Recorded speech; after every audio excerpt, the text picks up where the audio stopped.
Today, I caught up with Stephen Loftus and we talked about taking a private equity-backed business through a successful trade sale. There is no set playbook and structure for how that might happen. It kind of depends on, obviously, the shape of the business, the shape of the market. Even when you're going through a formal process, which we did at Wattbike, let's say you're the CEO or the CFO, work from a networking perspective yourself, because we had great partners actually through the process. We also discussed artificial intelligence and how that is affecting growing consumer brands in 2025 and beyond. I mean, I'm obviously using AI for myself. I find it so valuable, and you gotta be educated on how you use it. And I'm just learning about that. So I think that enables you to short circuit things and get to places quicker on the work you're doing. And finally, we discussed how having a mentor changed his career. Everyone, just by human nature, likes to help and support others, I believe. Do look proactively for your own mentors if they don't just come naturally through the people you work with and bosses. The greatest investment I can give to my team is to find them an external coach. You can listen to this on all major podcast platforms and watch it on YouTube. I hope you enjoy the episode. Stephen, good morning. Good morning. Thanks for coming in. If we could just start with a bit of an introduction, please. Just tell us a bit about who you are and a bit about your journey would be great. Yeah, of course. My name's Stephen. I'm the CEO of Wattbike, the best indoor training bike in the world. So very lucky to be working there. And my background was, if you really got to simplify it, I had 20 odd years in the booze industry. And now trying to get a bit fitter as a result of that. And I've been I was at Brompton Bicycle for 8 years as Chief Commercial Officer and the last 2.5 years at Wattbike. So really it kind of started in the FMCG drinks. And in the most recent period, I've been getting into bikes and getting fitter and healthier, if you like. Yeah. Super. And you've got sort of an interesting blend of sort of corporate experience and then more recently sort of SME scaling up businesses in the PE space. Maybe tell us a bit about that sort of transition and what you've learned operating in those different environments. Yeah, it's been interesting. I started off very much in the bigger corporate world and was a precursor to Diageo. It was called United Distillers Guinness. And actually, even within that, I started at a very head office strategic planning part of the department. Basically, I was a cheap grad for a senior chap called Richard Brown that was setting up the global strategic planning office. And he picked me up off the graduate scheme. And so I started off very much in a wonderful company with Johnny Walker, all these amazing brands that Diageo have now, and was helping Richard in a small way and his senior team on global brand strategy, global market strategy, how to develop the big regions of a huge corporate successful business. So an unusual place to start at the beginning. And then I went in, Richard decided he with his two senior guys, Michael and Neville, could make a bit more money being a consultant, doing the same thing. And I was one of their first employees going around other big FMCG companies, but quite a lot of drinks, doing a similar thing. So it's very much corporate strategic as a starting point, which I really enjoyed. It was really stimulating, but I felt those guys that actually, the original Cognosis partners, they'd all done it. They'd kind of gone up the system as sales or marketing and became marketing directors. And Michael had been Johnny Walker Black Label head in Latin America in the region and really had kind of earned the experience to, I felt, give really good advice. And I was feeling at that point, I hadn't done anything. It was all kind of like theory, not practice. So that was the bit where I kind of moved more into execution and operations, if you like, away from strategy. And I flirted a number of times in my career with startup, doing my own thing. And I kind of went on an adventure, left Cognosis and went to live in Chile to create an idea about a new brand and a new wine brand, a bit mad idea, and brought it back and found myself on the sofa of an amazing guy called Harry Dinnock, who was running Red Bull in the UK. And so I kind of came back into corporate, but in quite an unusual place, because he was working for the Thai billionaire Kunshalam Uvitia. The Thais had kind of had the majority of Red Bull, even though Dietrich, the Austrian, was the genius who created Red Bull internationally. I was working for Kunshalam's wine business in London within Red Bull, and it was a wine business from Thailand. So, yeah, quite thinking a long way ahead in the future. So I kind of, and then I did innovation roles after that in the drinks industry in another company called Constellation, big group. So although I was in corporate, I was always doing kind of a new development, a bit off the mainstream. So that kind of gave me really good experience of structure and process, and probably had too much money to invest in research and everything like that. Sometimes, you can overthink things. And then I really decided my sweet spot, I thought, was that transition between small and mid. And I wanted to be hands-on across loads of different areas, and made the shift into the SME world, which I love. It's kind of putting a bit of structure and process, but enjoying the chaos and fun of a small company where you know everyone. And I kind of see myself as a bit of a scaffolder between the entrepreneur, who are, I think, are the most amazing people who create businesses, and be successful on a new business is so hard. And then create a business that's, got to 5 million, 10 million, 20 million. I mean, they're the magical people, I think, in the world in terms of business, and having an opportunity to work with people like that as they go to the next stage. And that's where you've got to be a lot more agile than you might be in a corporate world, much more flexible. You don't have the resources on your, in your hands, and you have, it's exciting because a lot of it's white space, because you're doing things as a business is developing that's not been done before. So so that's the corporate and the SME journey. But when I was in corporate, it was always slightly going against the grain, doing new product or a new business, if you like. We speak to a lot of people who kind of done the corporate thing for a while and followed that path, and in recent times have kind of wanted to move into something smaller, particularly I think since COVID, and people were kind of wanting more purpose or wanting to be more involved.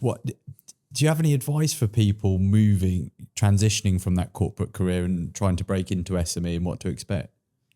Yeah, it's interesting.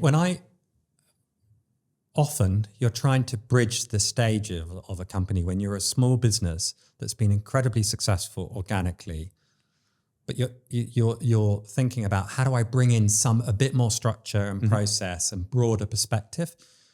I'm often interviewing people to come in, whether it was at Brompton or Wattbike, into the business. And I do want people who can transition from both places.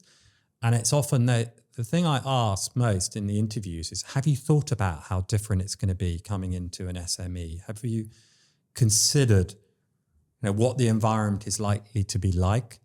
So I think that's the first step, is stop and think how it is a very different environment, and talk to other people who might, friends, family, colleagues that have made that shift or run an SME, and get that perspective. A lot of it's about realizing you're going to have a lot of hats and do a lot more things, which is great because you have greater responsibility. You also have to make judgments and priorities at a greater level, because you cannot sort everything out and make it like a Red Bull when you're like a little 5-10 million pound business. It's not the right thing, but also you haven't got the resources. So I remember Will, the CEO at Brompton, when I first joined and went into that SME world, he says, you're going to have to walk past a lot of stuff.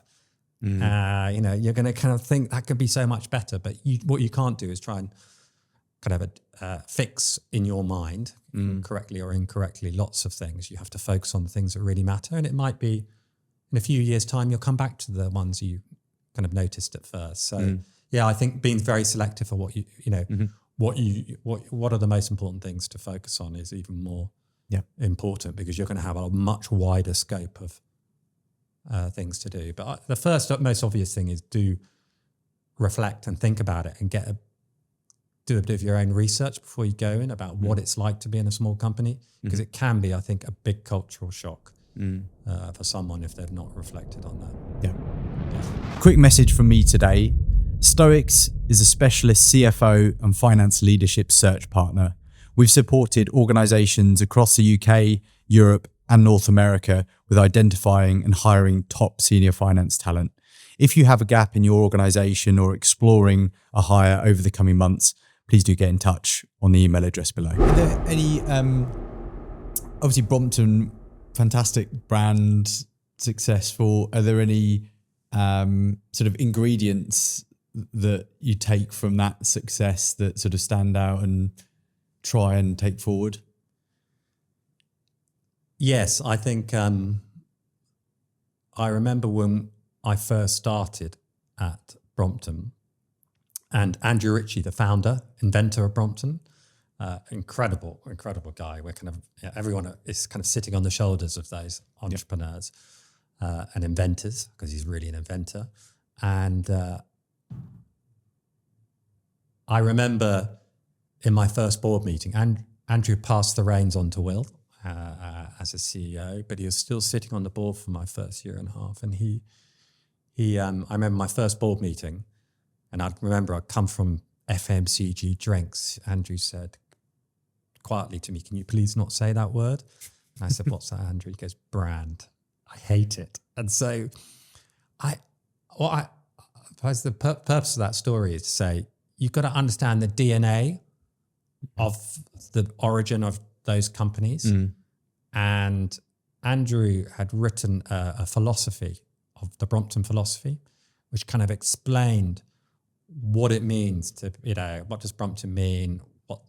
What's the kind of values of the business, but in a much less corporate language. And I think that, one of the critical things is keeping close to the DNA from the beginning.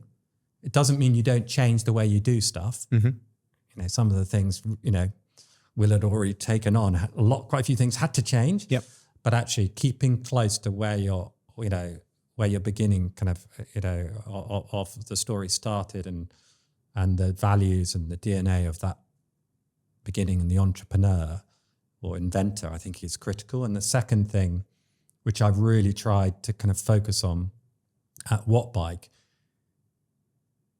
is keeping that culture in that company.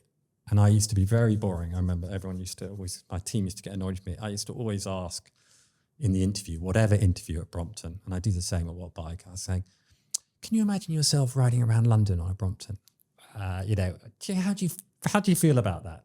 Because I remember when I first started at Brompton, Andrew was famous. He used to cycle over the Hammersmith flyover in his Wellington boots on his Brompton, in his shorts, whatever the weather. And I kind of thought that if you got to hold on to that. And I was always thinking, well, particularly in the commercial area, if I couldn't imagine them living the brand and doing it, and I was always thinking of Andrew on the shoulder, and obviously Will and everyone goes around on their Bromptons. Would they fit the culture of the brand? So I thought that for me is the foundation, apart from the brilliant at the beginning of an innovative product that breaks the category norms. It's the culture, the business, and people being passionate behind that culture that's the biggest driver of success. And what have you learned about nurturing and fostering culture? I think it's not easy as you get bigger. When I started at Brompton, there was about 200 employees. And that was just in my period. I was there for 8 years, and it was nearly 700-800 at the end. And so it gets harder when you've got more people. But I think, so it's relevant for your customers. Keep on, telling the story behind the origin of your brand and your offer, and try and ingrain that in your induction and everything you do within the business. And we're doing that at Wattbike at the moment because we've had quite a few new people in the last 3 or 4 years. Is trying to it's one of our focuses actually at the senior leadership team at the moment is how do we, and it came back from staff feedback, how do we get people to understand how brilliant our product is and our brand is and how we transform people's health and fitness. We work with the Navy SEALs in the US to the Man City, Man United football teams. And it's probably just keep on telling that story internally and getting people to, within your team, everyone to love your product and your brand. So that makes you much better at your job, I think. And also you're prepared to go that extra yard when you're asked to do something slightly outside your job description. Yeah. How do you hire for culture? And you talk about culture fit as a phrase, and then people talk about culture add. How do you hire for culture? And it's not easy. No. To get that right. I think you have to spend enough time in the process around that versus just your technical, functional experience, because you can get lost down that and actually not leave enough time to ask the questions that are, pull into the culture bit. So you need to give enough space in the process to do it. I haven't done as much at Wattbike as I'd like to, but I did always really value profiling, styles profiling, because that kind of gives you a hint of the fit. And then always, in the last, both Wattbike and Brompton, always get in the process other people involved at the final stage that you can give that chemistry test. So it's not just one or two people. You've got 3, 4, 5 in a panel presentation, and there's enough space for those questions, and they can make sure you're probing that from your colleagues in terms of, do you think they'll fit the culture? Yeah. And I think in a small business, that cultural fit is, I've spoken to a lot of people in the last few years about this. Even businesses that grow really big, but they started, really small, and they might have been very quick in that journey. In that journey, that journey from small to mid, culture and drive counts for a lot. It's 50-50 with technical experience, and sometimes it's even more than that. And I don't think that's the same in a bigger corporate business. So the benefits and the costs of getting that wrong, I think, are greater in a smaller business. You've so obviously recently gone through a successful sale exit process. A lot of people ask us about that. A lot of people hiring want somebody who's kind of been through that journey. What could you tell our audience about the realities of that, and if they are gearing up for an exit of some description in the future, what they might need to think about? Yeah, I think you have to be very, there is no set playbook and structure for how that might happen. It kind of depends on, obviously, the shape of the business, the shape of the market. I mean, clearly from a consumer perspective, it's a tough market out there in terms of investment in transactions. I would say even when you're going through a formal process, which we did at Wattbike,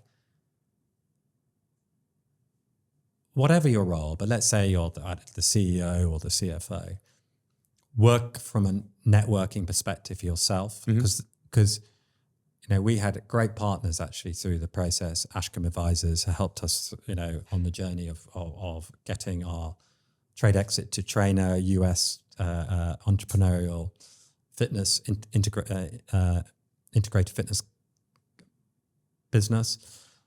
And they helped hugely through that process. But you might well bring that person into that process, which you wouldn't necessarily have identified if you go through a more logical approach of who could be potential buyers. So I would say focus on your own networking and think laterally about where those connections could come, both from your working connections, but you might find it left of field. You might know someone is 2 steps removed from someone who might be interested in your business. And that's definitely how the connection happened with Trainer.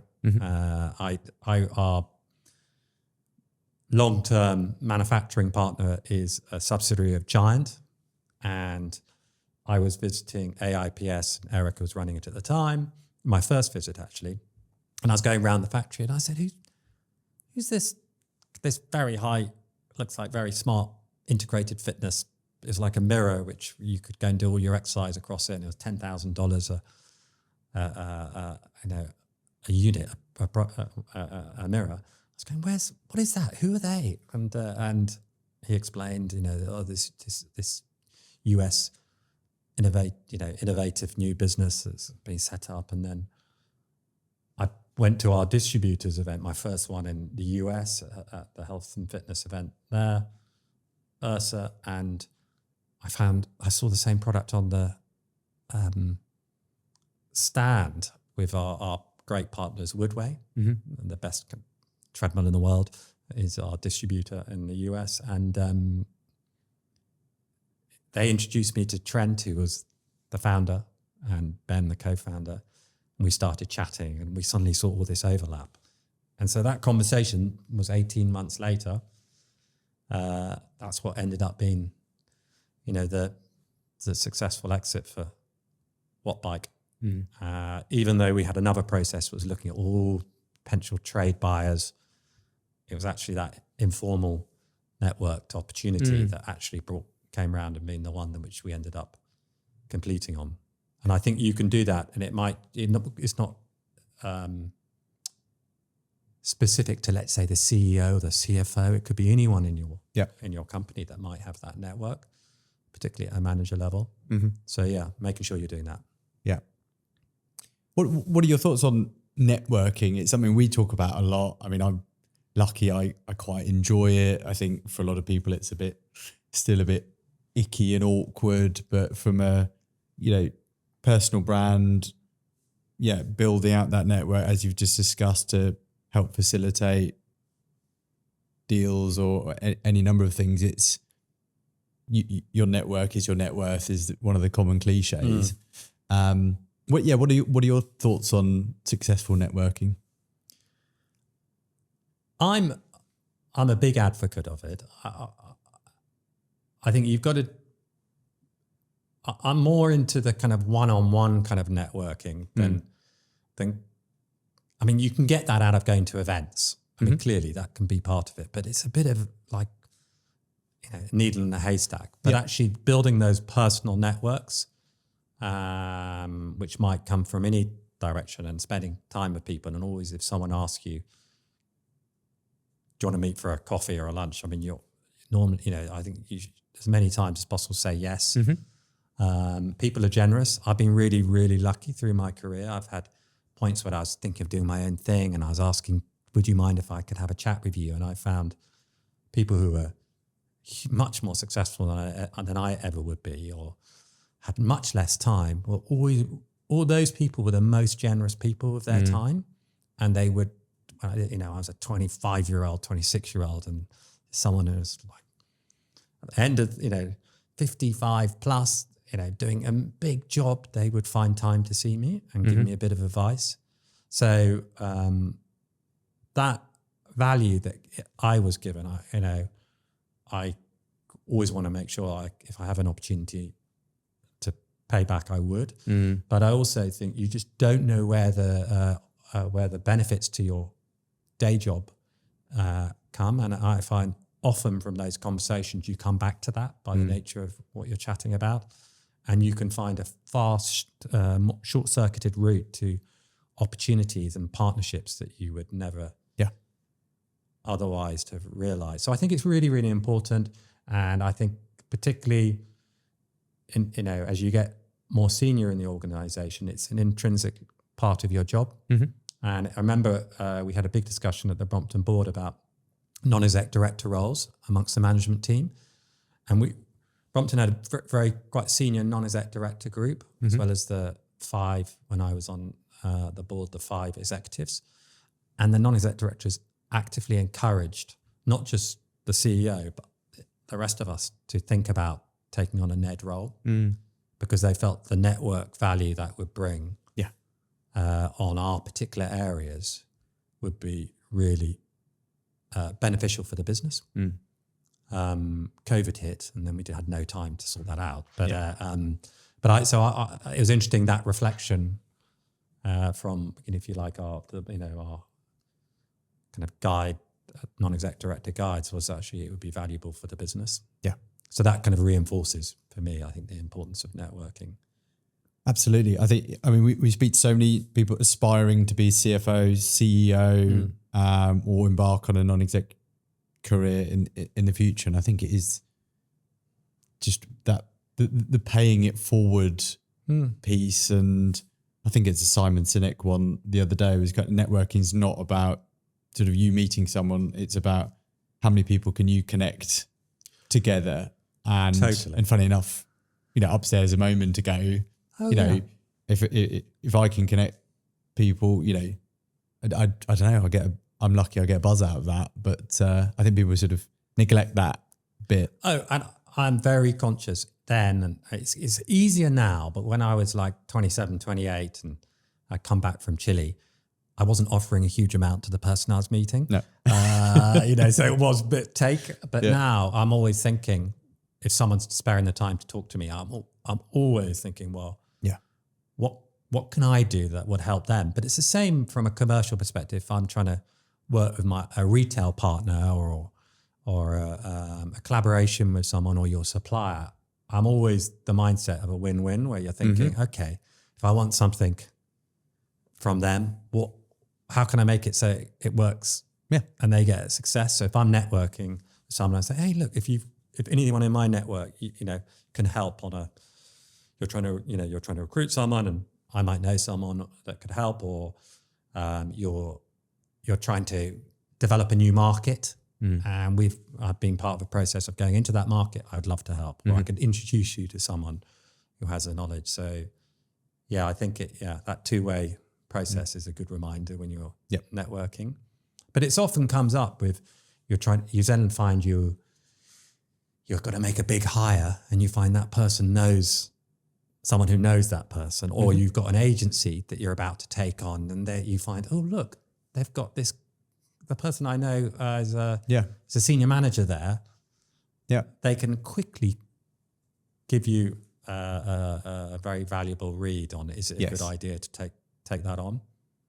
Absolutely. Yeah. So for me, it's I'm constantly going to people saying, can you give me a bit of advice on this? Or do you know so-and-so? It helps a lot to make better decisions, particularly when you're resource constrained in an SME. You can't make too many mistakes. So if you can short circuit that process to get it right, then it's a benefit.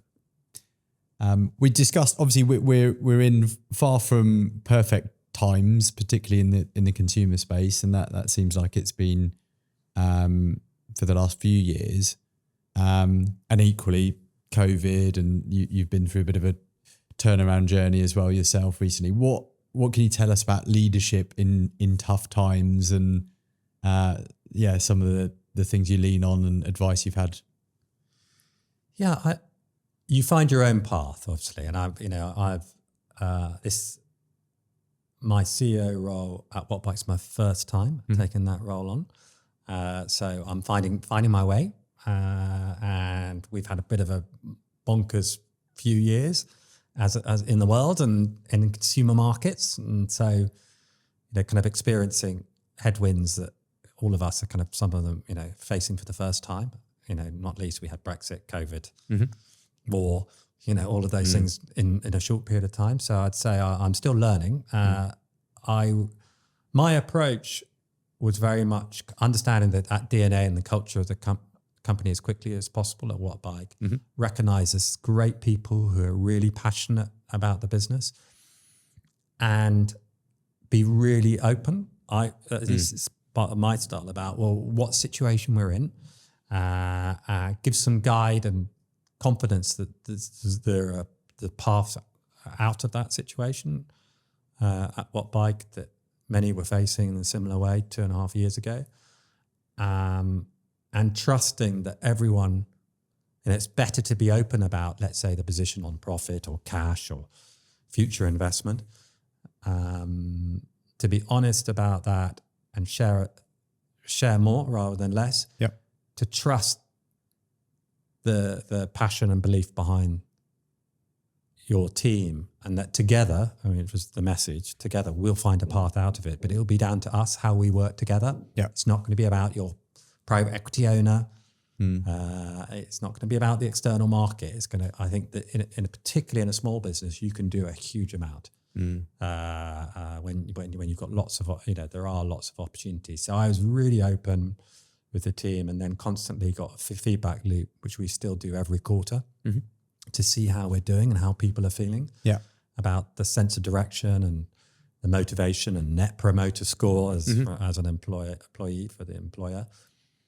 And I trust that people want, everyone's grown up, so they can read what's going on. And if you don't say it and open about that, the Chinese whispers might become much worse than the actual situation. So I kind of took it full on and was very open and trusted the team in it. And I am glad I did it, because then the response has been amazing. And the resilience of the Wattbike team through that period of time and continues. I'm just always slightly in awe of people. And it comes back to people really care about the people they work with, and really, are proud and passionate about the product or brand and brand that they're part of. And I can think people just, are amazing. The well of support that they'll provide through those tough times. So being very open about the situation and trusting in the culture and the team that they can handle it. Yeah. What are your thoughts on leading? Obviously, you in your business now, you have a diverse range of backgrounds and generations, and you read about how some of the generations have different needs and wants when coming to work now. How have you thought about that over recent years with perhaps younger generations wanting different things than people in the past? Again, it's something it's hard to know if you're getting it right. And you also have, I've got a 17-year-old and a 16-year-old, and the world is very different in many respects. But one of the things is caring about how people are feeling, but also the development of those people coming into the workplace and those younger generations. And it was a good example about the working from home versus office challenge.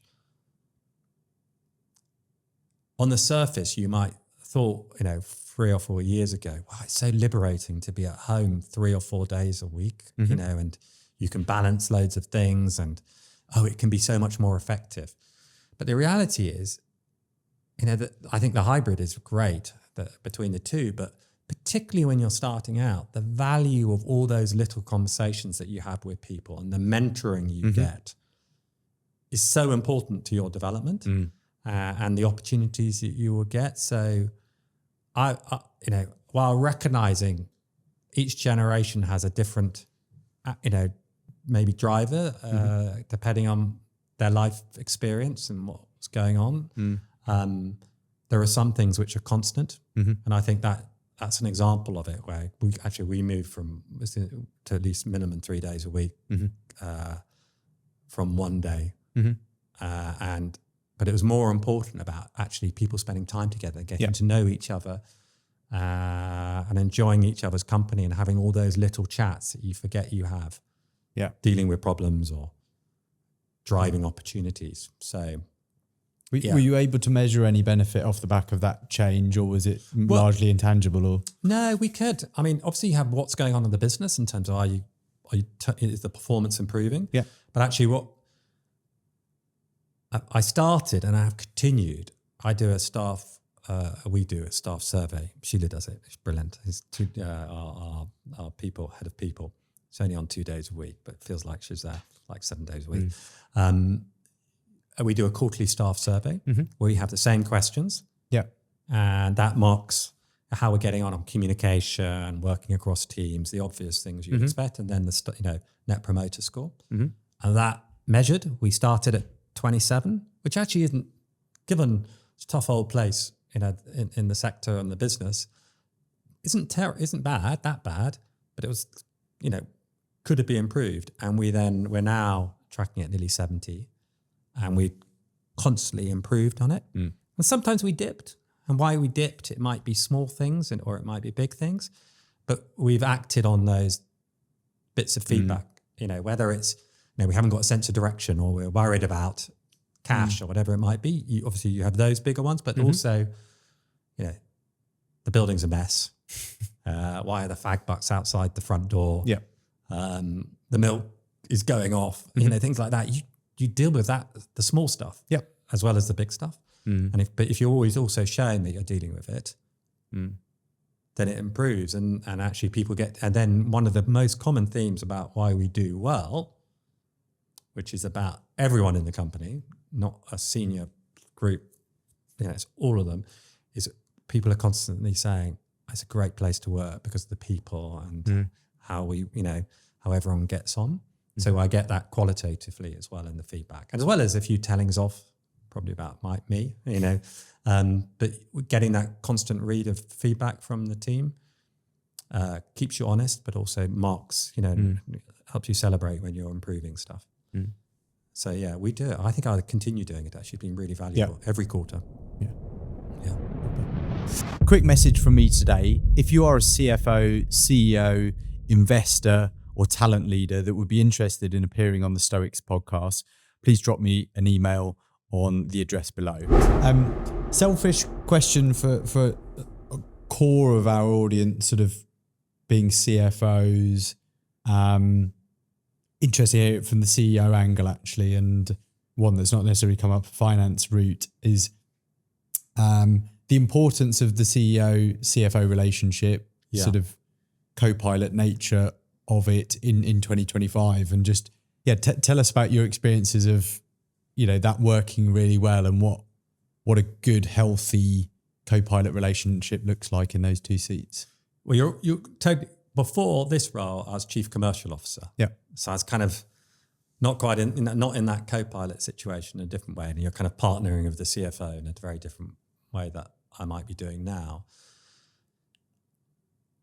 You have to be really, really close, particularly where in a business where capital is expensive and it's a challenging market, let's say in consumer, and you're operating on much more cash constraint that you would have, generically, 4 or 5 years ago. So one, you must make sure that you're aligned on the priorities and have visibility of issues that might be upcoming. So you have to really, really tight on the sharing of communication, on the situation in the business. And in an SME, your CFO role is much broader than just finance. It's really a big leadership position, as you would have in most businesses. But I see that in terms of Pete, who's our CFO. Yeah. At Wattbike, who's been great, and I've worked with for the 2.5 years. He was at the business nearly a year before me. I'm so dependent on his eyes and ears, generally across the business, but also I can be confident that he's looking after the fundamentals and being very agile in a very changing environment, because you can't predict, you can't guarantee your forecast is going to happen. There's so many things that knock you sideways at the moment. So I think it's just probably intensified something that's always been there. But I think the financial pressures and the need for agility and the CFO having to move from strategy to execution constantly, you cannot sit in one place for too long. I think that's a reflection of the world is so much, the pace of change is so much faster and more volatile, whether it's, the impact of world events or the coming waves of AI impact on the market, the business, the way you work. I think, they have to be very agile in the way they work, the CFOs. And we still get the sense, even though the sort of CFO role changed a while ago, that some people still perceive them as the blocker, as the person that says no to everything. Whereas the great CFOs that we speak to out there they're working hand in hand with you to make stuff happen, to facilitate stuff, to look forward, rather than simply saying, no, we can't do that. Yeah, totally. I think I've been lucky. Yeah. The CFOs that I've worked with, with Pete at Wattbike, Lorne was a CFO at Brompton when I was there, and he's got, he is bold in his approach and on new markets as we took over distribution around the world, or he was running the retail part of the business. So I think maybe it's just the nature of being an SME. So I've always had forward thinking, entrepreneurial CFOs, which still will keep you honest. I mean, I with my commercial background, I really need that very much, because you're always trying to stretch and say, oh yeah, it's a great opportunity. So you don't want to lose the rigor and focus of the CFO. But I think in a SME with a great brand, you're quite likely to get that balance by the nature they're going to come in with a passion for the brand, not just the idea, oh, it's a good job with good pay. So I think I've been lucky that they've always had that balance. But I definitely need also the other part of it, which is, no, that doesn't make sense, or you're going to lose money, or you said that was going to work, it didn't work, kind of scenario. Yeah. And then in the corporate world, I think you're so many steps removed. Yeah. There's so many people, you don't have that same kind of closeness of relationship. Yeah. Maybe if you're I never sat on the board of a big corporate, so I don't quite know how the dynamic is different, but I imagine there's so many layers that it is different. Yeah. So despite the challenging environment that we've discussed, you're obviously an optimistic person and growth minded, etc. What are you excited about in consumer looking forward? I'm always excited about growing international, despite the world of tariffs and everything that's kind of everyone feels and worries about.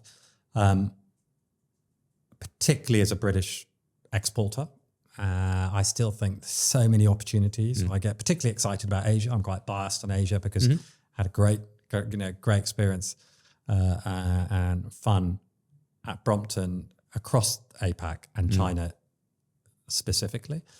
So I still think there's huge opportunities for great British brands, which I kind of love to work for, to really kind of get these amazing brands and products into more people's hands around the world. And I don't think that's going to change. I think there's huge opportunities there.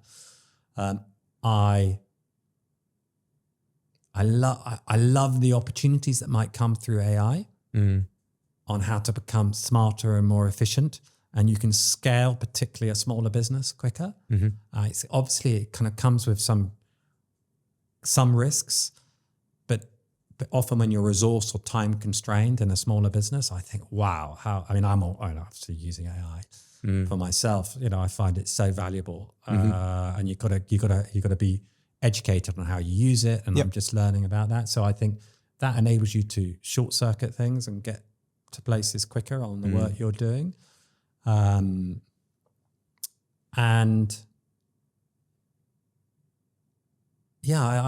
think the technology will help you probably develop partnerships in a way that you might not have done before, and maybe reach new people. Yeah, I'm inherently optimistic, about stuff. And then for Wattbike, we've just obviously we're in the new world of new owners, and we're trying to work out where the greatest opportunities are today and in a couple of years' time, and product innovation and digital technical innovation around our training platform, and developing benchmark health tests and health span, all these things in the world of Wattbike I'm always excited about. Technology is a real enabler, and AI is part of that. Yeah. How are you in terms of AI from a practical perspective at the moment as a CEO? What are you using? What are you doing? Finding out about businesses and that you might be working with. It helps me do that a lot quicker.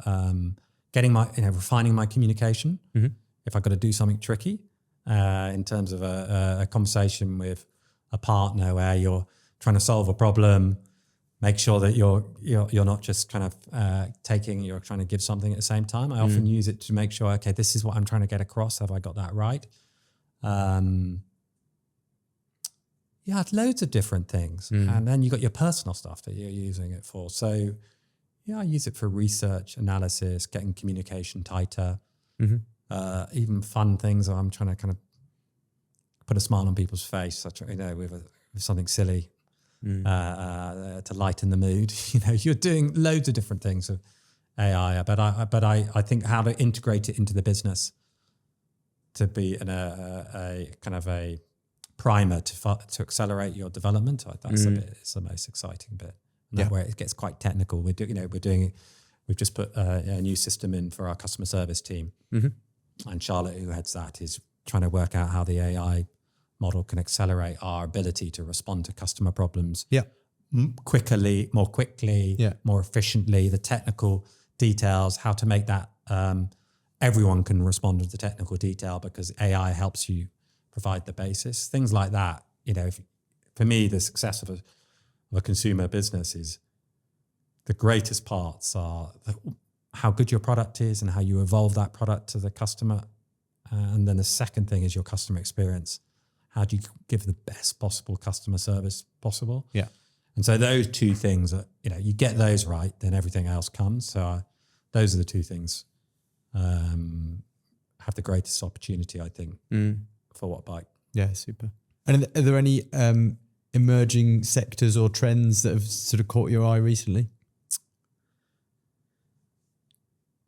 Well, I think, you know, again, sorry, danger is I'm thinking Wattbike a lot because that's, you know, natural. But I think, I do think longevity, you know, how do you improve the longevity and quality of your life is a key thing. And you can see that in terms of the business we work on Wattbike is we're pushing to the forefront our benchmark fitness testing, which has been developed with from elite sport into healthcare and military. And we're trying to take that into the mainstream more, which has always been available free at Wattbike. Because we know that you put that effort in now into your daily habits, you can extend the quality of your life. You can extend your life by 4 or 5 years, but might be more importantly, your quality and richness of your life in your last 20 years is going to be a lot greater. And I think that's coming through in other products as well, on health and wellness and our education around how our bodies work and our minds work. I think AI is accelerating that, and it's making your ability to really enrich your life and experience, which has got nothing to do with money or anything like that. It's more about how you feel and how your body's working and stuff like that. So I think that is really a big trend that you can see through the Wattbike lens, or food and drink and nutrition. I think we're getting more educated, and you know, and that I think is only just going to grow. That, you know, AI is not going to take away the need for us to desire to be fit, healthy, and happy. It's just going to probably, you know, intensify the ability to achieve it. I would hope, at least. Yeah. No, I agree. Yeah, this thing is telling me a lot of things on a daily basis now that you never used to think about. How the quality of your sleep, or and how you respond to your behavior and what you put into your body. Yeah, I mean, so much more educated. Sometimes there's a danger you get too analytical, and it creates stress because you're testing and looking at stuff. I don't do, for example. So I had a Garmin. I've now got an Apple Watch.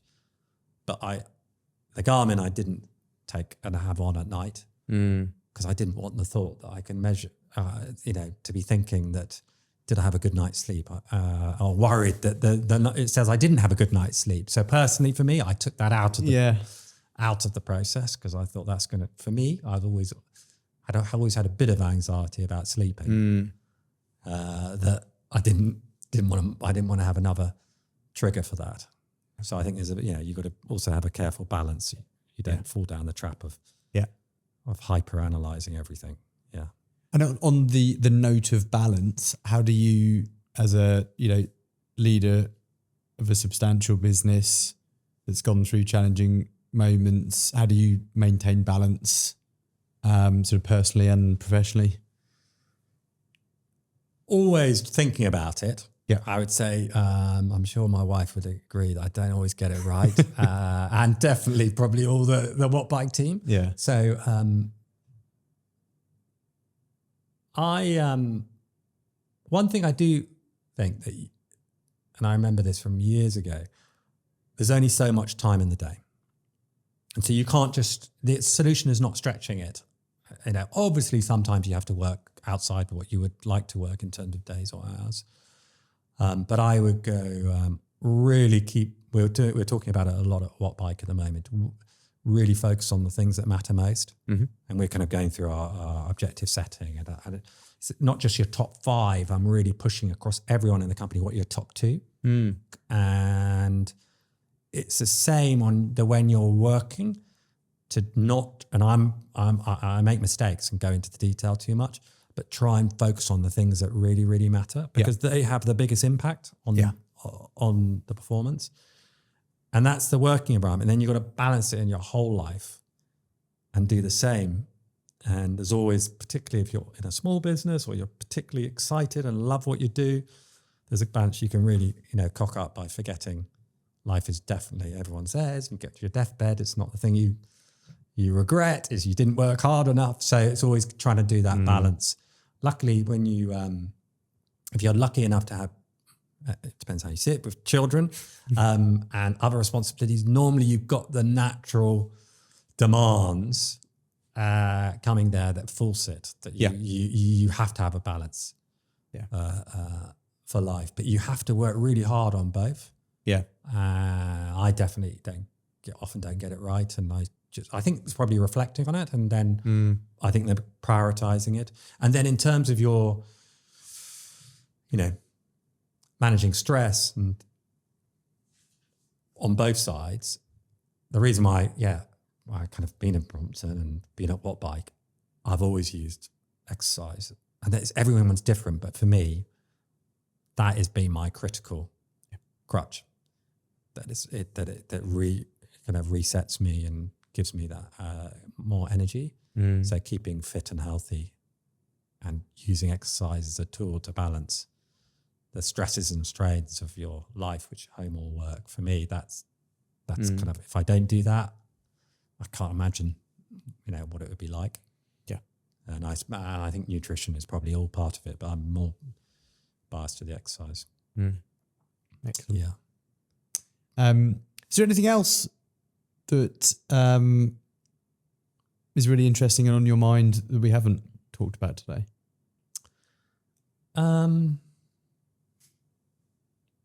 Do you know, one of the things you mentioned before, you mentioned about mentors and how valuable, when I think about that, how valuable people have been through my career and also your personal life, obviously. And we haven't talked about that. Yeah.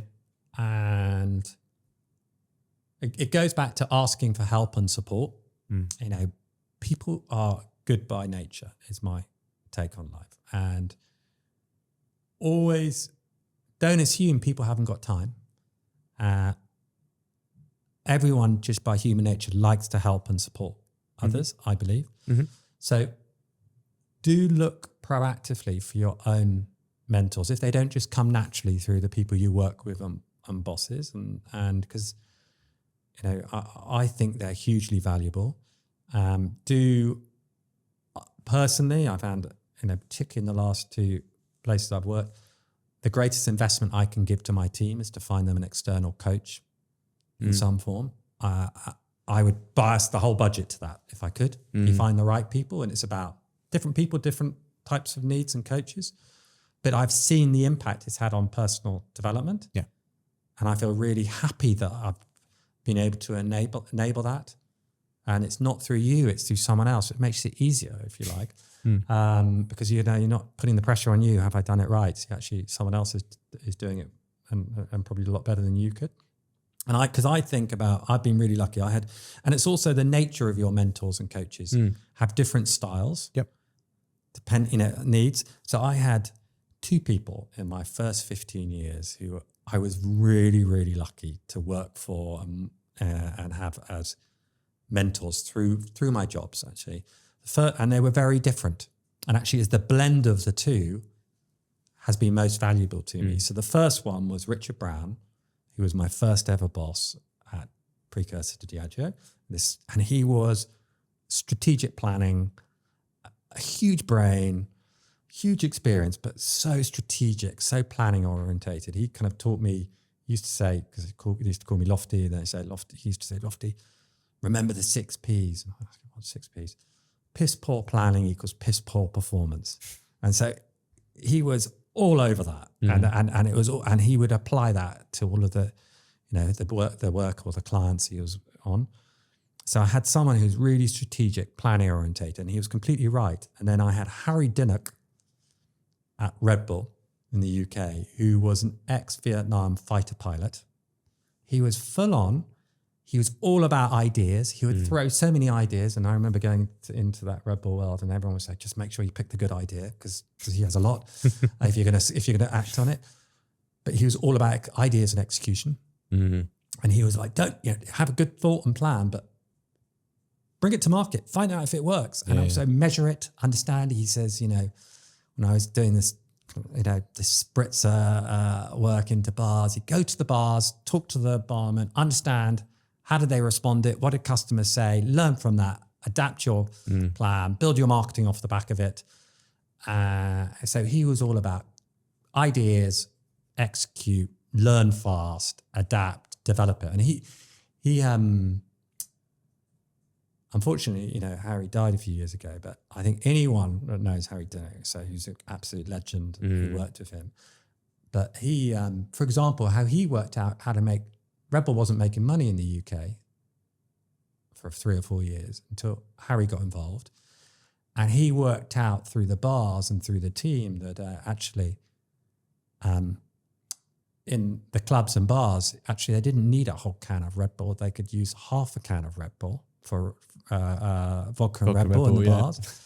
And the profits for the bars went through the roof and for the business. So one little idea suddenly transformed it. So I think those choosing mentors that complement each other. Yeah.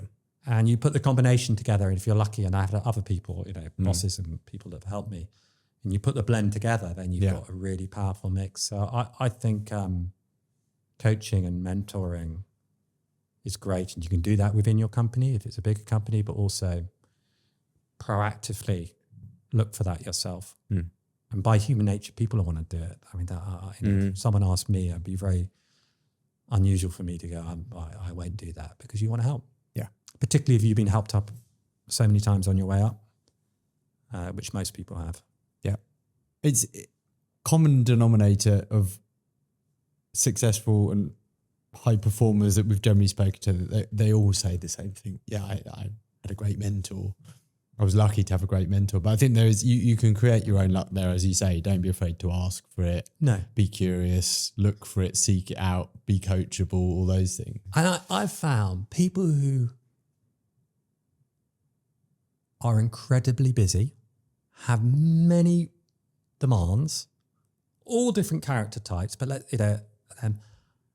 I always think you're in a company and let's say someone who's in less demands, they're always, if they always say they're very, very busy, or they can't respond to an email or whatever it might be, I always think of the example. And, there's a classic one at Brompton is Luke Johnson, this huge entrepreneur that owns loads of businesses. And if I'm very small fish, if I sent him an email asking him a question, he would respond within an hour. And I was thinking, well, at one point he was like on 14 boards, and I'm thinking, well, I think that reflects the character and mindsets of those people who have been incredibly successful. And so you should ask, and likewise, if someone does it the other way, just always remember, if other people can do that, so can you. But it's always examples of that. Yeah, I find it always quite funny when someone says, "Oh, I haven't had time to respond," and it's like a week later, and other people who've got a few more responsibilities have. Yeah. And as maybe a parting gift for today, is there a piece of advice or note from one of your mentors that's always sort of stuck in your head?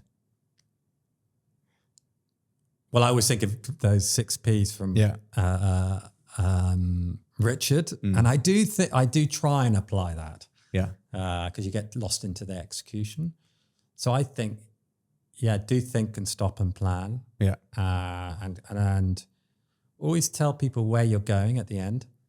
So when you're doing, you're explaining it. So you must work out what your end goal is, but don't assume people have heard you right. Keep on repeating that.